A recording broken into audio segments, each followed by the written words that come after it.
Yeah, and this one here does not help. She not very good shop dog yet. Huh. Do we come on.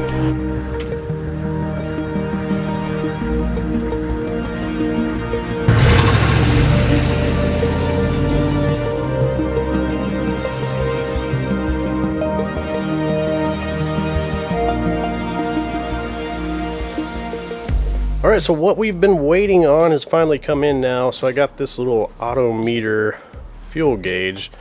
Now our little part number on that, I guess 4310. So it is programmable, and that's what I was looking for on this.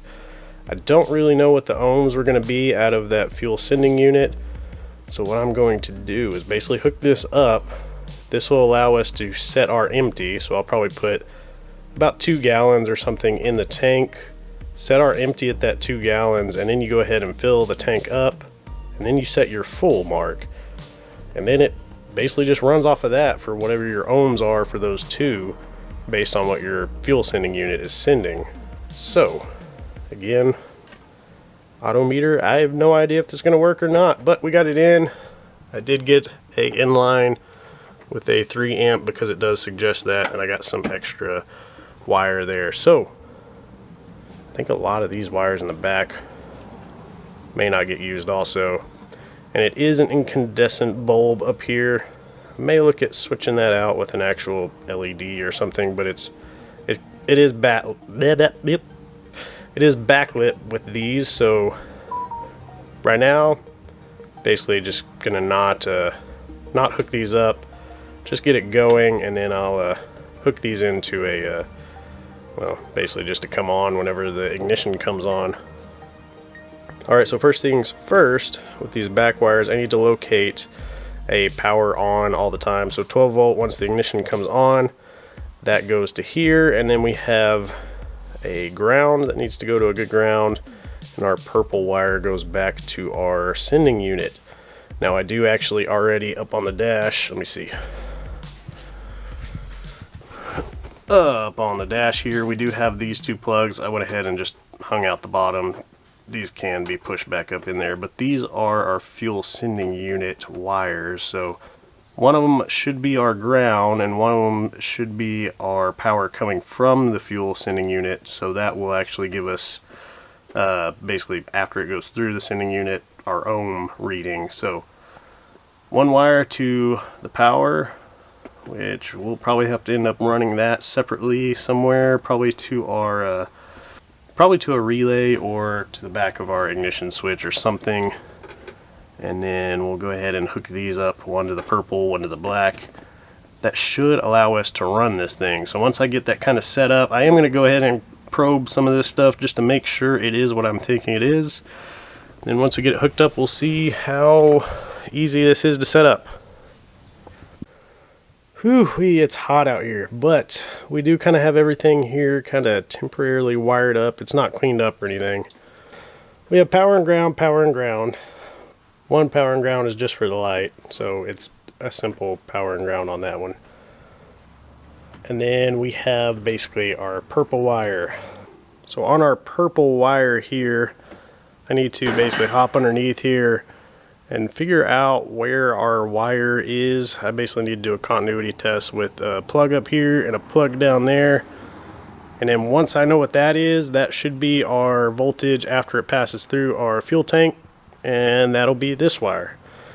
And then that wire, I will have to upsize that because woo, that thing is tiny compared to the Humvee's old wiring. And basically I have a regular plug style up at the front here for that one wire that comes back, so we'll have to step it up or something.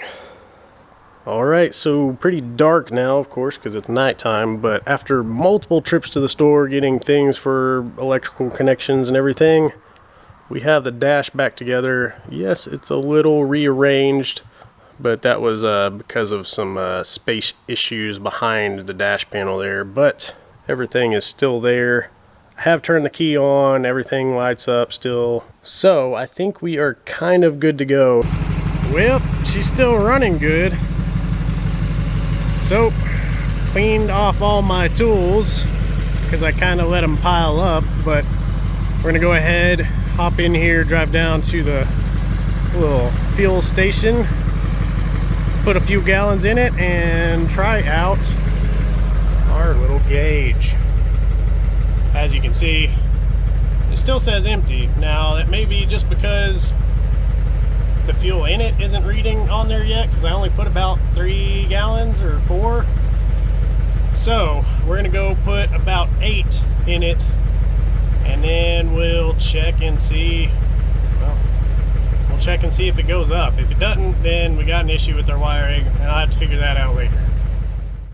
Sometimes I have good luck, sometimes I have pretty bad luck on stuff, so fingers crossed.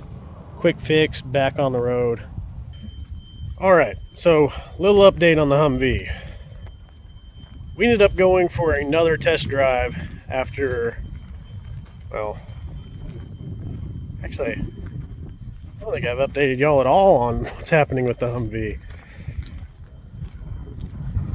Well, let me get this door open. Let's talk about it. Alright, so Humvee update. Now, after we did all that work underneath, switching out that sending unit in the fuel tank, and then also doing that slip yoke eliminator kit on the transfer case, we hooked everything back up, took it for a test drive, and well, every time I would start driving in reversed or drive or something, it kept kicking it out of gear, kicking it into neutral. It didn't matter if I was in drive or reverse, I would kick it into neutral. And so I basically went and, well, I went and parked it. Started working on other stuff that I don't know if I've included yet in videos, but it's coming. Then I ended up actually driving it again to test it out on another day. And well, it didn't want to shift out of first. It was going, this time it didn't kick me into neutral, it just, well, wait a second, let's back up. Before the second drive I took, I parked it back in the shop here, went ahead and got down underneath there, cleaned out the transmission electrical plug, all the brains of the TCM going to the transmission there. Cleaned that out because I did have a little bit of seeping of some ATF fluid through there. So basically unplugged it, sprayed it out pretty good with some electrical cleaner, and then put some dielectric grease in there, hooked everything back up.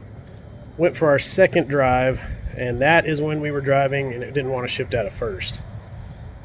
It seemed to be doing fine other than the fact that it didn't want to shift out of first, but also something I noticed while I was driving is that the mile per hour on it was saying 0, and then it would jump to 11, and then it would jump to 7 and back to 0 for a while. So something had to have been wrong with our VSS. So, well, that got me thinking. Before I did this slip yoke eliminator on here, our VSS sensor on the transfer case there, I wasn't running an O-ring or anything on it, and it really wasn't seeping much. It's on the top of the transfer case, but it kind of wet the case a little bit. Now, okay, well, somebody's driving in our driveway. Hold on a second. So like I was saying before, we didn't have an O-ring on the VSS, and well, whenever I did it, I ended up finding an O-ring that would work on it because it kind of wetted a little bit there. Thought, well, I'd throw the O-ring on there because it seemed like there was supposed to be one on there maybe, but I never got one whenever I got the sensor itself.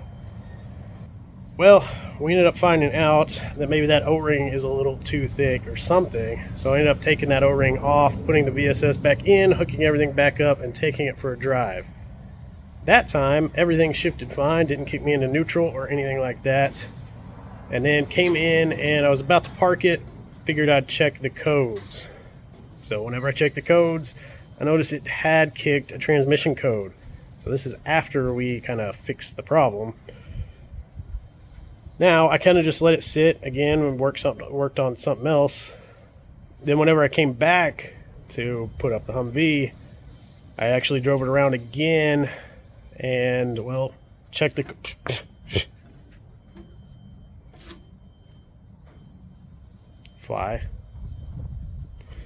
actually checked the codes again, and it didn't kick a code this time.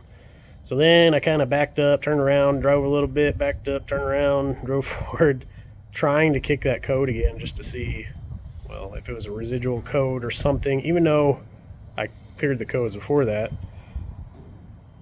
And it never kicked a code. So there's a possibility that we have it fixed now. And because of that, I'm going to go ahead and take it down here. It's not very far, like a mile or two to the little fuel station there. I'm going to get some diesel, like what we were planning on doing in the first place before I noticed something was wrong. And we'll probably fill it up with just 5 or 6 gallons or something to see if that fuel level is actually working on the dash. Actually, I don't think it is. So we'll end up having to address that later. But it doesn't keep me from driving it. And I have something else I can work on now. So, let's go for a ride. Alright, well, here we go.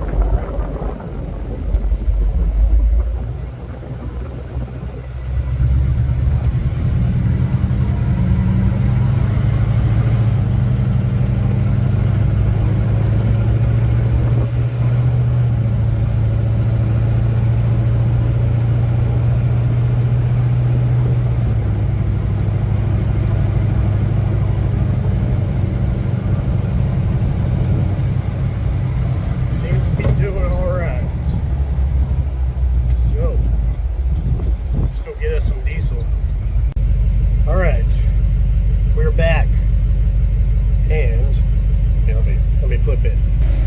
That's the only code it has kicked. So I drove it, went and fueled up. As you can tell, it's definitely not working, so we'll figure that out later. But anyway, this code that it kicked is the same code it's been kicking. All it means is, well, you can see our check engine light here is just, for some reason, it's always got a slight little on. So literally, it's a code about the check engine light, but I'm not even sure. I thought it was getting back-fed power, and so I actually put a diode in there to try to keep it from, back-flowing that power to it. Well, that didn't fix it, and it doesn't change up how anything rides here, so I just don't even care about that code. Everything else seems to be doing well. TCC slip there is what I was trying to figure out too, to see if my torque converter was actually slipping correctly or not. Alright, well, anyway, it's driving and I'm back home, so now to work on the other stuff I was going to work on, which is that thing. Kinda. Well, the things that are going to go underneath that thing.